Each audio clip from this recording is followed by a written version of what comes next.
Olá, tudo bem? Meu nome é Eduardo, sejam bem-vindos a mais um vídeo do canal do Professor Estrada.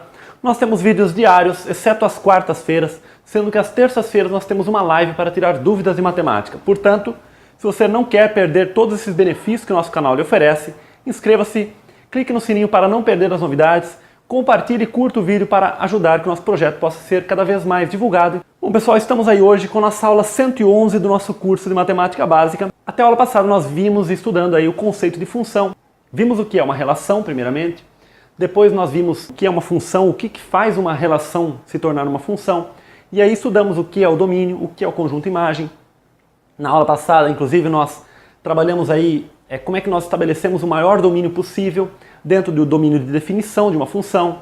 Hoje nós vamos começar com a função do primeiro grau. Mas antes de nós começarmos, eu gostaria de finalizar aqui com este exemplo aqui, que é um tipo de exercício, um tipo de abordagem aqui de função, que ilustra muito bem o conceito de domínio, de conjunto imagem, né?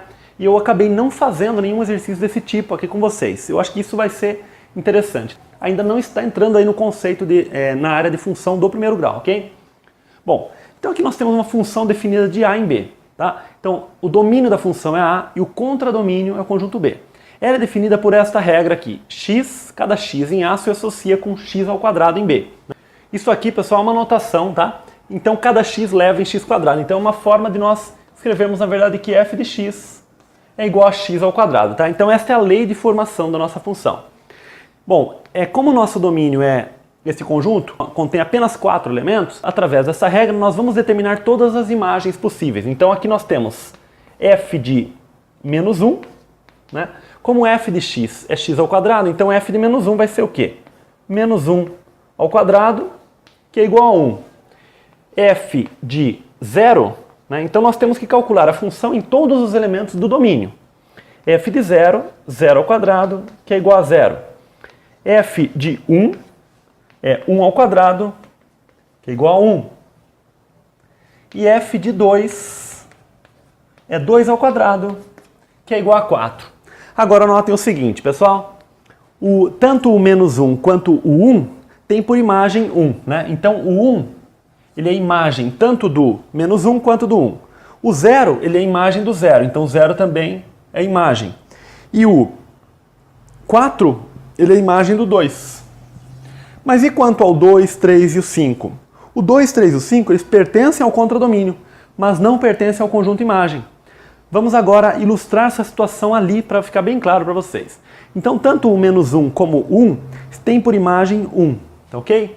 Então, o menos 1 e o 1, nós dizemos que a função leva tanto o menos 1 quanto o 1 na imagem 1. O 0, ele é levado no 0, no próprio 0. Ok? Então o 0, ele é levado no 0. E por fim o 2 é levado no 4. Tá ok? Então o 2 é levado no 4. Então qual que é a ideia aqui? Eu vou circular estes elementos aqui, esse subconjunto aqui contendo 0, 1 e 4, é o que nós chamamos de imagem da função f. Tá ok? E esses elementos 2, 3 e 5, eles pertencem ao contradomínio, mas não pertencem à imagem, tá ok? Então a imagem é o conjunto dos valores do contradomínio que são associados aí por alguém do domínio. Lembrando aí que para ser função, nenhum elemento do domínio pode sobrar aqui. É por isso que nós calculamos a função em todos os elementos do conjunto A, né? Que é o nosso domínio, ok? Domínio da função é o próprio conjunto A. E a imagem nós acabamos de ver aí, né? A imagem o que é? É o conjunto formado pelo 0, pelo 1 e pelo 4. Então, a imagem, note, ela é um subconjunto do conjunto B, que é o contradomínio. E, então, esta é a representação por diagramas, e nós podemos pensar também na representação gráfica, tá ok? Então, lembrando aqui que o 0 leva no 0, portanto, nós temos este ponto levando nele próprio, né? O 0 no x leva no 0 no y, né? E tanto o 1 quanto o menos 1 no x levam no 1, né? Então, tanto o 1 aqui quanto o menos 1, ambos têm por imagem 1. Depois eu escrevo que aqui é 1, ok? E o 2 tem por imagem 4. Então, aqui, o 2 tem por imagem, né? Aqui seria 2, 3 e 4 aproximadamente, né? Procurando fazer com uma escala aí, né? Apropriada. Bom, então, agora eu gosto de sempre deixar para marcar os valores nesse momento, ok? Então aqui nós temos o 4, aqui nós temos o 2, o 1 aqui o 0 e aqui o menos 1 e aqui também o 1, ok? Então, veja que esta é a representação gráfica. Qual é o gráfico da nossa função? Portanto, o gráfico é o conjunto desses pontos, ok? Os pontos em que a primeira coordenada pertence aí ao nosso domínio, que geralmente nós colocamos aqui no eixo das abscissas, e a segunda coordenada nós colocamos no eixo das ordenadas, né, que é o eixo onde fica o nosso contradomínio, e no caso dos valores que são associados ao nosso conjunto imagem, tá ok? Então, nosso conjunto imagem, veja que pelo gráfico, nós notamos aqui o 4, o 1 e o 0. Então, por exemplo, aqui o 2 e o 3, eles não pertencem ao conjunto imagem, ok? Então, eu acho que com esse exemplo, acredito que deixe bem claro, né? O que é o conjunto imagem, o que é domínio. Bom, pessoal, agora nós vamos para o assunto específico da aula de hoje, que é a chamada função do primeiro grau. Bom, pessoal, primeiramente, gostaria de deixar bem claro aqui para vocês, muitos autores aí, com os quais eu concordo, preferem não utilizar essa nomenclatura função do primeiro grau. Mas ela se consagrou tanto, pessoal, se falar função do primeiro grau, que nós utilizamos assim. Já vou explicar por que ela não é tão adequada. O mais correto em relação a dizer função do primeiro grau é chamarmos função polinomial do primeiro grau, ou função linear afim. Bom, para nós entendermos por que função polinomial do primeiro grau, aqui nós temos uma função f com domínio A e contradomínio B. Geralmente, pessoal, nós determinamos aí que tanto o domínio quanto o contradomínio são subconjuntos da reta, tá? Dos números reais. Em alguns contextos, nós podemos até restringir aqui este A e esse B somente ao conjunto dos números racionais, por exemplo, subconjuntos, né, dos números racionais ou dos números inteiros, enfim, em alguns contextos isso é possível, ok? Mas, tradicionalmente, a função do primeiro grau ela é definida de tal maneira que tanto o domínio quanto o contradomínio sejam subconjuntos da reta, dos números reais, ok? Bom, por que nós chamamos função polinomial do primeiro grau? Porque ela associa a cada x a x mais b com a diferente de zero. Nós vimos essa expressão, pessoal, quando nós estudamos equação do primeiro grau, e aí nós tínhamos ax mais b igual a zero como sendo a expressão genérica aí de uma equação do primeiro grau.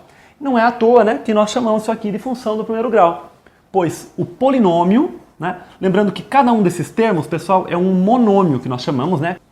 Aqui nós temos um monômio que depende da variável x e nós temos aqui um monômio constante, mas de qualquer modo nós temos mais de um monômio, portanto nós chamamos isso de polinômio, né? Poderíamos chamar de binômio somente. Nesse sentido, poderíamos até comentar numa função binomial do primeiro grau, né? Mas isso não é muito tradicional. Geralmente, nós chamamos função polinomial, pois isto é um polinômio, tá? É mais do que um monômio. Polinomial do primeiro grau, pois aqui o expoente da nossa variável é 1, tá ok? Portanto, por isso é que é o polinômio do primeiro grau. Lembrando que essa anotação aqui, x, com essa seta e o traço aqui, né? Que associa a x mais b, é uma notação alternativa a nós escrevemos simplesmente f de x igual a ax mais b. Lembrando que o a deve ser diferente de zero. Caso o a seja zero, nós vamos comentar isso aí em aulas futuras aí com vocês. Tá ok? Bom, então a expressão que representa uma função polinomial do primeiro grau é um polinômio do primeiro grau. É por isso que a nomenclatura mais correta é nós chamamos de função polinomial do primeiro grau. Mas, pessoal, honestamente, a maioria dos materiais e no dia a dia nós usamos muito função do primeiro grau somente, tá ok? Então, nós tendo a clareza do que nós estamos querendo dizer quando falamos função do primeiro grau é o mais importante. Por que chamar função do primeiro grau não é muito bem visto aí? Porque uma função a rigor, pessoal, ela não tem um grau, né? Não é possível falar que uma função é do primeiro grau ou função do segundo grau, né? A função não se define o grau de uma função, tá ok? Não existe essa definição de grau de função. O que existe é uma definição para o grau do polinômio que representa essa função, né? Por isso, função polinomial do primeiro grau. Então, essa questão de clareza, né? Agora, para nós entendermos essa outra nomenclatura, que é função linear afim, nós vamos primeiro ter que explicar o que é função linear. Bom, pessoal, agora nós vamos apresentar aqui a definição de função linear, tá ok? Bom, Da mesma forma que nós trabalhamos aí com a função que eu chamei para vocês, função polinomial do primeiro grau, ou, de maneira mais resumida, que nós falamos função do primeiro grau, simplesmente, nós temos aqui os conjuntos domínio e contradomínio como sendo subconjuntos da reta. A função é definida da seguinte forma: ela leva x no domínio, um elemento do domínio, num produto aqui em AX, x em AX. Ora, isso é parecido com a definição de função polinomial, mas o nosso b é igual a zero, né? Pois nós tínhamos, naquele caso, ax mais b, com a diferente de zero. E aqui nós temos só ax, né? Lembrando que essa notação é equivalente a f de x igual a ax. É importante nós observarmos aqui que a definição de função linear, ela extrapola o fato do domínio e do contradomínio serem subconjuntos da reta, ok? Mas eu estou restringindo aqui o conjunto dos números reais, porque é o nosso interesse nesse caso, tá ok? Mas é importante vocês saberem que o conceito de função linear ele é mais amplo do que simplesmente subconjuntos dos números reais. Mas para os nossos objetivos isso é suficiente. Bom, e a função, para ela ser linear, pessoal, ela obedece duas características. Primeiro, quando nós fazemos f de k vezes x, ou seja, quando nós pegamos uma constante e multiplicamos por o valor da função, né, k vezes por um valor do domínio, sendo que essa constante é um número real, veja o que vai acontecer quando nós aplicamos nesta formulinha aqui. F de x igual a ax, f de kx vai ser a vezes kx. E aí, portanto, pessoal, este k ele pode passar para frente, então nós vamos ficar com k vezes ax. Eu só utilizei aqui a propriedade, em primeiro lugar, a associativa aqui, né?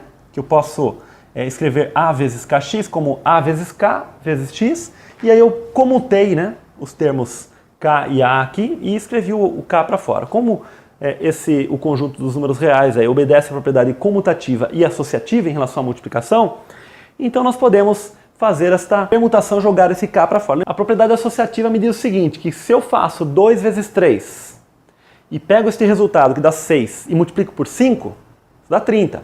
É a mesma coisa de eu pegar primeiro 3 vezes 5, que é 15, e multiplicar por 2. 2 vezes 15 também dá 30. Isso é a propriedade associativa que nós chamamos, tá ok? Então, devido a essa propriedade e a propriedade em que nós podemos comutar, ou seja, 2 vezes 3 é igual a 3 vezes 2, a propriedade comutativa, então nós podemos trazer esse k aqui para fora, então vai ficar k vezes ax. Mas ax, pela definição, é justamente f de x. Então nós temos aqui kf de x, tá ok? Então f de kx é k vezes f de x. Isso significa, pessoal, que este k ele pode sair, né? Sair aqui da função. Agora nós temos aqui f de x1 mais x2. Bom, f de x1 mais x2, pela definição, é a vezes x1 mais x2, pois f de x é igual a ax, portanto f de x1 mais x2, a vezes x1 mais x2. Agora nós aplicamos a distributiva, vamos ficar com ax1 mais ax2. Ora, a vezes x1 é exatamente f de x1. E a vezes x2 é exatamente f de x2. Ou seja, a função, quando é aplicada numa soma aqui, ela vai ser igual à soma das funções, tá ok? Bom, então, esta função, que obedece essas duas características, ela é chamada de função linear, né? Quer dizer, f de uma constante vezes um elemento do domínio, essa constante ela pode sair, né, da função. Então fica f de kx igual a k vezes f de x. E f de x1 mais x2 é f de x1 mais f de x2. Uma função que satisfaz essas duas propriedades, ela é tida aí como função linear, tá? Lembrando que essas definições são mais amplas do que as que nós fizemos aqui agora, tá ok? Portanto, a função desta forma aqui, ela é linear. Aí é que surge, pessoal, o conceito de função linear afim, né? Porque linear afim é a função linear que tem afinidade com a função linear, porque esse afim ele tem a ver com afinidade, né? Quando nós tivermos aqui o b diferente de zero, então ela é uma função linear afim, ou seja, tem afinidade com a função linear. Por isso, nós acabamos explicando aí essa nomenclatura aí, função linear e função linear afim, ok? Mas o que significa isso aqui na prática, pessoal? O que seria isso, né? Bom, pessoal, para a gente deixar claro os conceitos aqui, Vamos trabalhar com esses dois exemplos aqui. Primeiro eu defini a função f de x como 2x. E depois a função g de x como 2x mais 1, sempre adotando aí como domínio e contradomínio o conjunto completo aí dos números reais, tá ok? Todo o conjunto dos números reais. Vamos estudar um pouquinho essas funções e tentar estabelecer aí o gráfico dessas funções. Vamos calcular a função aqui em 2 pontos, tá? Nós temos que f de x é igual a 2x, tá ok? Então quando x é 0, 2 vezes x, 2 vezes 0 vai dar 0. E quando x é 1, f de 1 vai dar 2 vezes 1, que é 2. Né? Então nós temos aqui 2 pontos definidos, que é o ponto 0, 0 e o ponto 1, 2. Então esses 2 pontos são pontos que fazem parte do gráfico dessa função. Agora aqui para a função g, nós temos da mesma forma. Quando x é 0, 2 vezes 0 mais 1, 1. Quando x é 1, 2 vezes 1 mais 1, 3. Também vamos analisar já o gráfico dessa função. Bom, então essa primeira função leva 0 em 0 e 1 em 2. Essa segunda leva 0 em 1 e 1 em 3. Então vamos ver como é que é a diferença entre elas aí, ok? Bom, como essa função leva 0 em 0, nós temos este ponto fazendo parte do gráfico e 1 leva no 2. 1, vamos fazer com escala aqui, leva no 2. Ok? Nas aulas passadas aí nós trabalhamos já com o gráfico de função e nós trabalhamos com funções mais ou menos parecidas com essa. Eu comentei com você o seguinte, que quando nós calculamos apenas em 2 pontos, não é possível saber, né, exatamente como é que é o gráfico. O gráfico, de fato, esses 2 pontos ainda não são o gráfico, pois o gráfico teria que contemplar todos os elementos do domínio aqui, né? Portanto, quando nós formos calculando a função nos outros pontos, nós vamos entender por que disso ainda, tá? Em aulas futuras. Mas o fato é que vai dar uma sequência de pontos aqui que vai ser uma reta, ok? Então vai ser uma reta. Daí nós já vemos o porquê de nós falarmos em função linear, né? Linear tem a ver com linha, né? E linha tem a ver com reta aí, né? Então 0 aqui, 1 aqui e 2. Agora vamos ver a mesma coisa para outra função, tá? Lembrando que esses pontos, eles apareceriam caso nós calculássemos mais pontos aqui. Mas nós vamos ver em aulas futuras que, uma vez sabendo que o gráfico é uma reta, 2 pontos já vão determinar essa reta, ok? Mas nós vamos estudar tudo isso aí mais para frente, tá ok? Por enquanto, infelizmente, eu vou ter apenas que pedir que vocês aceitem que esse gráfico é uma reta, tá ok? Bom, agora aqui, o 0. Né, se associa com 1, então nós temos este ponto, e 1 se associa com 3. Então aqui 2 e 3. Até aqui, ok? Então essa função agora ela tem esses 2 pontos. Então da mesma forma, se nós traçarmos mais pontos, esse gráfico também será uma reta. Então ele vai fazer isto aqui e isto aqui. Ok? Bom, aqui 1 e aqui 3, ok? E a origem também nós podemos marcar aqui o 0. Para um estudante aí mais iniciante, poderiam dar margem a esta ideia de função linear, né? Os dois gráficos têm a ver com uma reta, então os dois aparentemente são lineares aqui. No entanto, pela definição que eu acabei de explicar para vocês, somente este aqui se classifica como linear, pois o nosso b é igual a 0, né? Ou seja, ele é da forma f de x igual a a vezes x. E este aqui, pessoal, ele é da forma f de x